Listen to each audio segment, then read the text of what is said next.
عالم دین کے لیے یہ ڈیوٹی ہے کہ وہ احیاء دین کی جد و جہد بھرپور طریقے سے کرے، اور اس کا ایک محال خطبہ جمعہ ہے کہ اسے بار بار اپنی قوم سے، اپنے معاشرے سے خطاب کرنے کا موقع ملتا ہے، اور وہ خطاب اس کا قانونی منصب ہے۔ ویسے قوم کا لیڈر قوم سے گفتگو کرنے کے لیے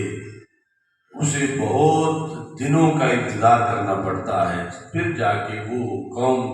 سے ہم کلام ہوتا ہے۔ لیکن یہ دین اسلام کے اندر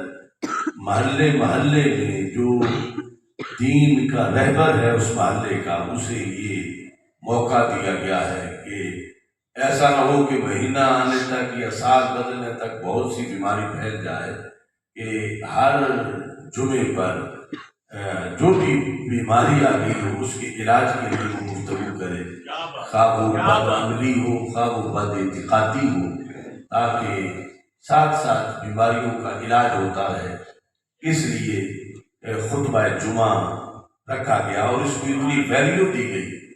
کہ جب جمعے کا دن ہوتا ہے تو ہمارے آقا صلی اللہ علیہ وسلم فرماتے ہیں ہر دروازے پر، مسجد کے ہر دروازے پر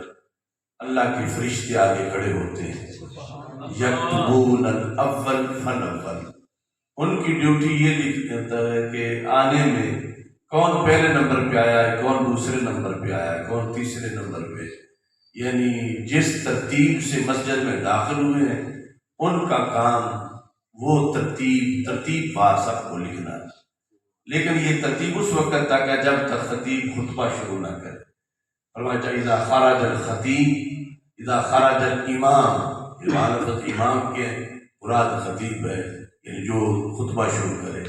اور جس وقت وہ آتا ہے طوى الصحف، وہ اپنے رجسٹر لپیٹ دیتے ہیں۔ لپیٹ کے کیا کرتے ہیں؟ یستمعون الذکر، وہ خطیب کی تقریر سنتے ہیں، یعنی وہ نوری مخلوق جو ہے وہ پھر اس طرف ہے کہ یہ کیا تیار کر کے لایا ہے لوگوں کے لیے، یہ کیا غذا دے رہا ہے،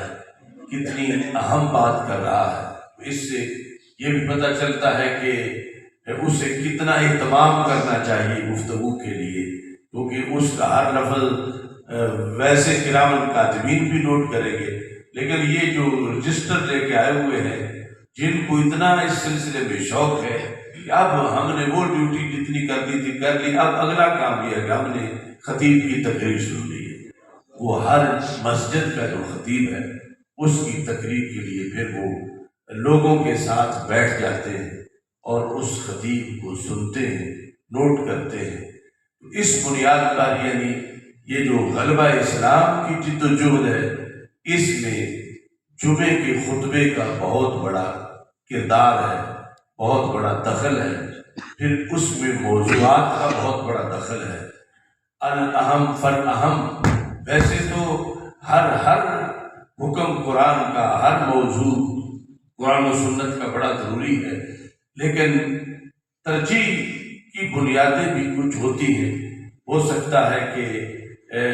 کوئی بیماری اتنی مہلک نہ ہو اور دوسری اس کے مقابلے میں بہت زیادہ مہلک ہو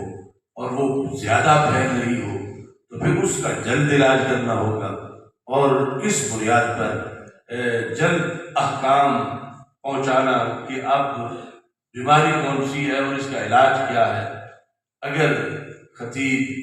وہ باخبر ہو حالات سے اور بیماریوں سے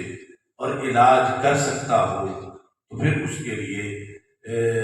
اس بیماری کا علاج سر فہرست کرنا ضروری ہے جو قریب آ گئی ہے، اور لوگ اس کی وجہ سے دھڑا دھڑ جو ہے وہ اپنی ایمانی یا روحانی موت پر پہنچ رہے، اس بیماری کا علاج کر کے اسلام کو تقویت پہنچائی جائے، اور جو چیزیں چھپائی جا رہی ہیں ان چیزوں کو ظاہر کیا جائے۔ اللہ کا یہ فضل ہے کہ ہماری اس مسجد میں جو خطابت ہے اس کی 28 سال اسی مشن پہ گزرے ہیں کہ اللہ کے احکام کو ظاہر کیا جائے، قرآن و سنت کے موضوعات کو اجاگر کیا جائے، اور بیج تو کاشت کیا جائے، پھر فصل کی اگنے کا انتظار کیا جائے، اور جو بھی عملی طور پر یا اعتقادی طور پر چیز نقصان دے رہی ہے اس کا بر وقت قلع کما کیا جائے۔